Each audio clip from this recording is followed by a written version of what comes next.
If you are over 60 and you look in the mirror to see specific troubling changes happening on your scalp, there is a very real statistical probability that you won't make it to 70 in good health.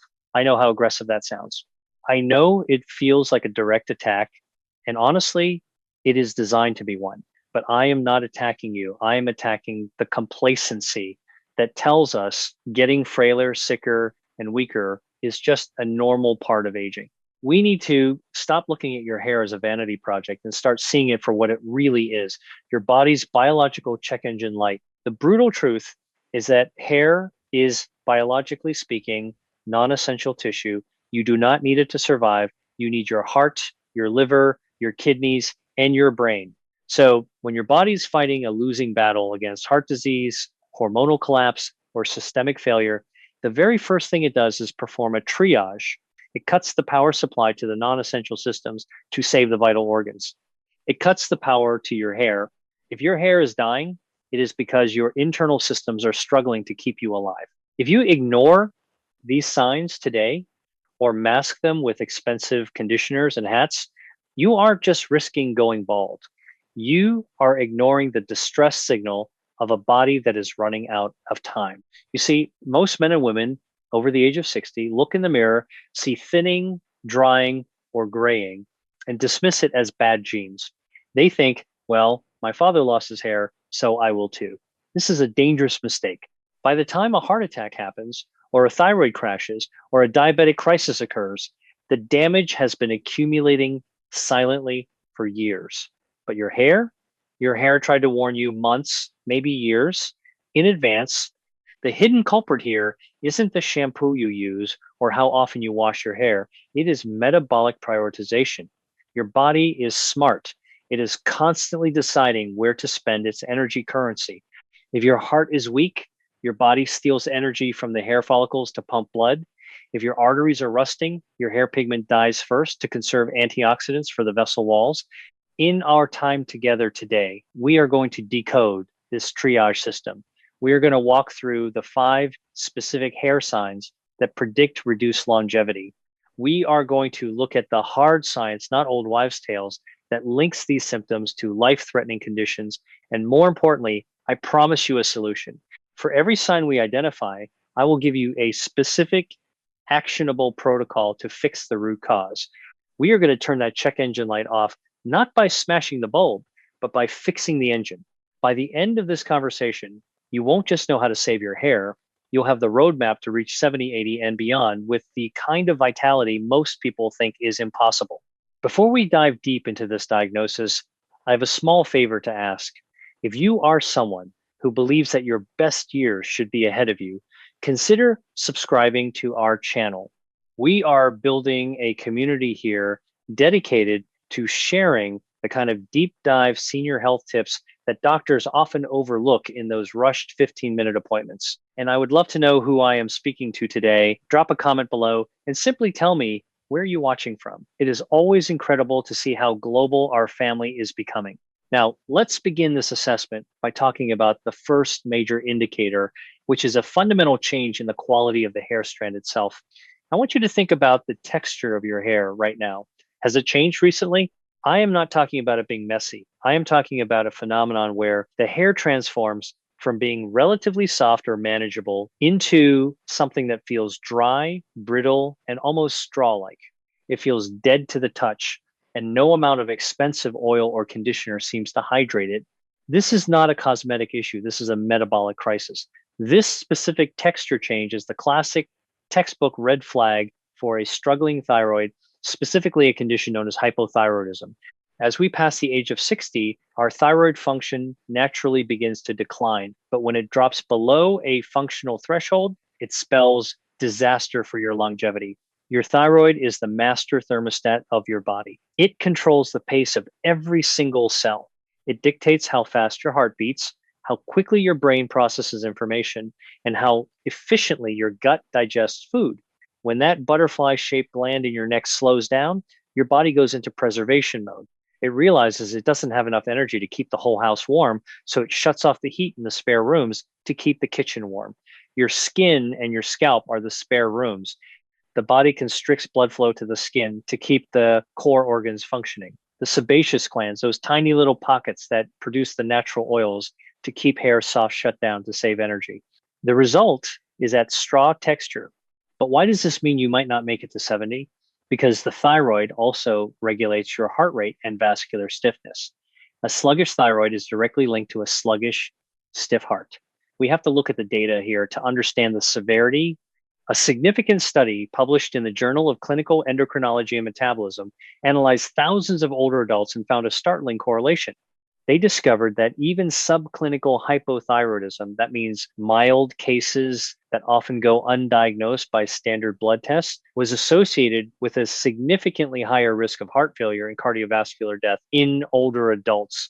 When your hair turns to straw, it is a visible tactile signal that your heart is struggling to pump against a slowed down metabolic system. Imagine your body as a house during a brutal winter storm. When the power grid starts to fail, that's your thyroid. The house cuts the electricity to the attic lights, that's your hair to keep the furnace running. That dry, brittle hair is just the frozen attic telling you the furnace is failing. If you don't fix the grid, eventually the furnace stops too. So the actionable takeaway here is that you need to support your thyroid immediately. You cannot just ignore this. First, you need to test, not guess. The next time you see your doctor, do not just let them run a TSH test. That is the standard, but it is often insufficient for seniors.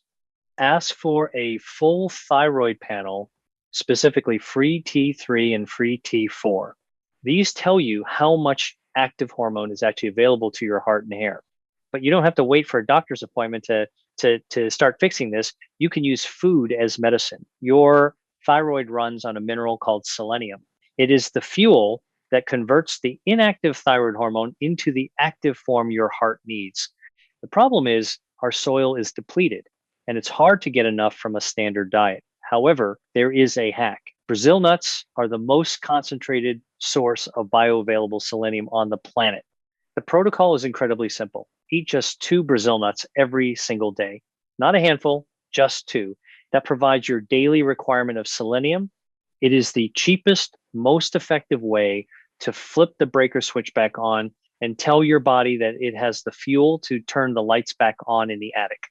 Now, while the texture of the hair tells us about your energy regulation, the volume of your hair tells us a different story, specifically about your stress load and your heart health. This brings us to the second sign on our list, diffuse shedding and the see-through scalp. I want to be clear about what I mean here. I am not talking about the slow receding hairline that many men experience, which is largely genetic. I am talking about a rapid diffuse thinning where you find hair everywhere in your pillow, clogging the shower drain and covering your sweater. When you stand under a bright light in the bathroom, you can clearly see your scalp through the hair. This type of hair loss is called telogen effluvium, and it is the physical manifestation of chronic unmanaged cortisol exposure. Cortisol is your primary stress hormone. In short bursts, it saves your life. It helps you run from a tiger or slam on the brakes to avoid an accident. But after 60, our ability to metabolize and clear cortisol diminishes. If you are living in a state of chronic worry, whether it's about money, family, health, or just the state of the world, your body is flooding with cortisol 24 hours a day. Cortisol is catabolic. That is a fancy scientific word that means it breaks things down. It breaks down muscle tissue, it demineralizes bone, and importantly, it signals your hair follicles to stop growing. It forces them out of the anagen or growth phase and into the telogen or resting phase. About 3 months after a spike in stress, those hairs fall out in clumps. But here is the danger for your life expectancy and why this sign is a predictor of mortality. Cortisol is toxic to your cardiovascular system when it stays high. It keeps your blood pressure elevated, forcing your heart to work overtime against resistance. It also increases the storage of visceral fat, that dangerous belly fat that wraps around your organs and strangles them. A pivotal study from the Journal of Gerontology followed a large cohort of seniors over several years and measured their cortisol curves. They found that older adults with dysregulated cortisol, specifically those whose stress hormones remained high in the evening when they should be dropping, had a dramatically higher mortality rate from all causes, particularly cardiovascular disease. If you are shedding hair rapidly, it means your body is stuck in fight or flight mode. You are burning the candle at both ends. Think of cortisol like acid dripping onto a rope. The rope is your lifeline. If the acid drips slowly, day after day, the rope frays. Your hair falling out is just the fraying you can see. The fraying you can't see is happening to the lining of your arteries. So, how do we stop the acid drip? We need to manually lower your cortisol because your body has forgotten how to switch it off. Relaxing on the couch isn't enough. We need chemical intervention, but the natural kind. The first tool in your kit should be magnesium glycinate. Magnesium is often called the relaxation mineral, but many seniors are critically deficient in it because we absorb it less efficiently as we age. This specific form, glycinate, is easier on the stomach and crosses the blood-brain barrier to physically calm the nervous system. Taking 400 milligrams about an hour before bed can help blunt that evening cortisol spike. Secondly, we need to retrain your nervous system using your breath. There is a technique called the physiological sigh or the 478 method. It works like a kill switch for stress. You inhale deeply through your nose for 4 counts, hold that breath for 7 counts, and then exhale slowly and forcefully through your mouth for 8 counts. Doing this for just 2 minutes signals the vagus nerve to physically slow the heart rate. It tells your body, the tiger is gone, we are safe. When the body feels safe, it stops attacking the heart and starts regrowing the hair.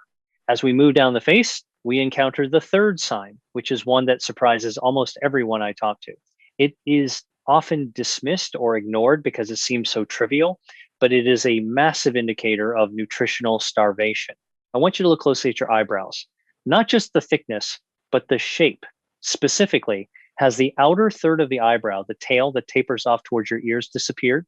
This phenomenon is historically known as Queen Anne's sign. While medical textbooks from a century ago associated it purely with the thyroid, modern longevity science points to a broader, perhaps more urgent issue for seniors: nutrient malabsorption and anemia. Here's the reality of aging that nobody likes to talk about. As we get older, our stomach acid, hydrochloric acid, naturally becomes weaker. You might be eating the healthiest diet in the world. You might be eating grass-fed steaks, spinach, and eggs. But if your stomach acid is weak, you cannot break down those foods to extract the iron, the B12, or the zinc. You are literally starving in the midst of plenty. Hair follicles, especially the tiny sensitive ones in the eyebrows, have a massive metabolic demand for ferritin, which is your stored iron, and zinc. If your levels drop even slightly, the body makes a calculation. It says, I don't have enough iron to make red blood cells for the heart and keep the eyebrows growing. So it cuts supply to the periphery. The eyebrows go first. Why does this mean you won't make it to 70? Because if you aren't absorbing iron, you are likely developing anemia. Anemia is a silent killer in the elderly. It means your blood lacks the hemoglobin necessary to carry oxygen to your tissues. Your heart has to pump faster, harder, and more frequently just to deliver the same amount of oxygen to your brain and kidneys. It is like running a car engine in second gear while trying to drive on the highway. You are redlining the engine just to keep up. A comprehensive study published in the Journal of the American College of Cardiology highlighted that anemia in the elderly is an independent risk factor for increased mortality and hospitalization. The disappearing eyebrow is your body waving a white flag saying, I am starving for oxygen. The actionable takeaway here is that we have to fix the absorption issue. We have to acidify the stomach to help you get the nutrients from your food. A simple, time-tested remedy is apple cider vinegar. Before your main meal of the day, take 1 tablespoon of organic apple cider vinegar diluted in a small glass of water. The acetic acid helps prime your stomach, lowering the pH so it can break down proteins and absorb minerals. Additionally, you need to know your numbers. The next time you are at the doctor, don't just let them check your hemoglobin. Ask them to check ferritin. Ferritin is your iron storage tank. If it is below 50 ng/ml, your hair will fall out and your heart is under strain. You might need an iron supplement, but always do this under a doctor's supervision, as too much iron can be problematic too. The key is balance, and the eyebrows are your gauge. We are just over halfway through this list, And if you are finding these connections between your hair and your internal health helpful, please take a second to give this video a thumbs up. It helps the algorithm show this to other seniors who might be struggling with these same issues.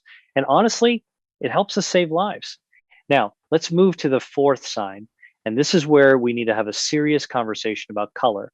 I can hear you saying, but everyone goes gray. That's just life.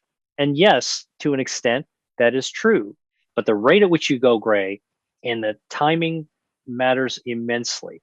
If you find yourself turning white rapidly over a short period, or if you went gray significantly earlier than your parents or peers, this is a major biological marker for oxidative stress and potentially coronary artery disease.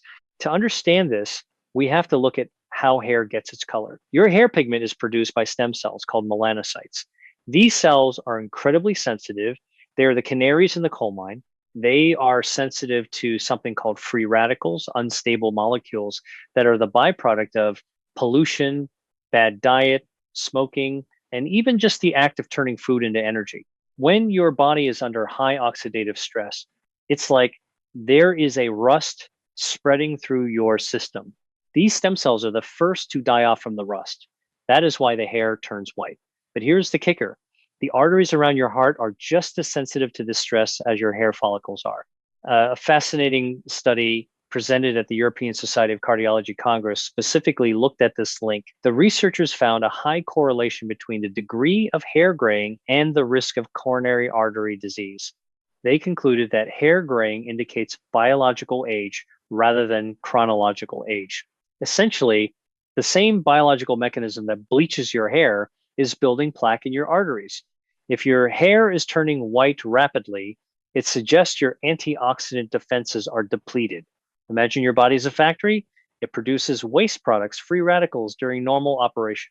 Usually, you have a cleaning crew, antioxidants to sweep them up. But if the cleaning crew goes on strike, the waste piles up, rusting the machinery. That rust turns your hair white and stiffens your arteries. The solution is that we need to recruit a massive cleaning crew. We need to flood your body with copper and antioxidants. Copper deficiency is a leading cause of premature graying and is also linked to weak blood vessels and aneurysms. But you don't need a pill for this. You need dark chocolate.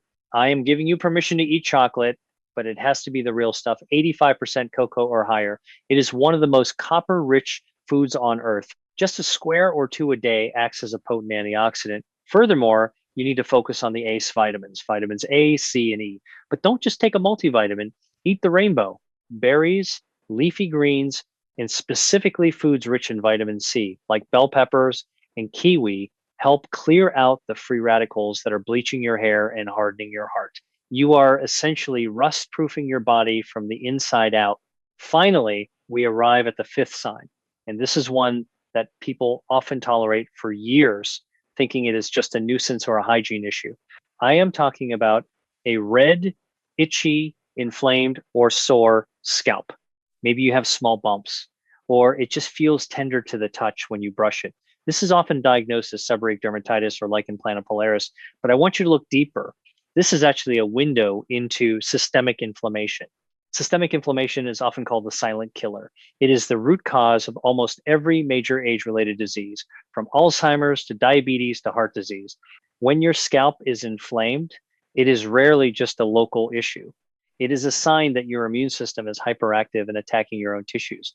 Your skin is your largest organ, and the scalp is a very vascular part of that organ. If it is inflamed, it is highly likely your gut and your vascular system are inflamed too. In longevity medicine, we call this inflammaging aging that is accelerated by chronic inflammation. When your gut barrier is compromised, sometimes called leaky gut toxins, leak into your bloodstream, your immune system attacks them, creating inflammation globally. This inflammation settles in the skin, causing that red, itchy scalp. But more dangerously, it settles in the blood vessels, causing atherosclerosis. A comprehensive review in Nature Medicine described chronic inflammation as a primary driver of age-related pathology, linking it directly to reduced health span. If your scalp is constantly itchy, red, or sore, your body is in a state of civil war. It drains your energy reserves and damages healthy tissue, making it much harder to reach 70 in good health. Think of it like a low-grade fever that never breaks. It cooks your organs slowly over time. The scalp is just the place where the heat is venting out visibly.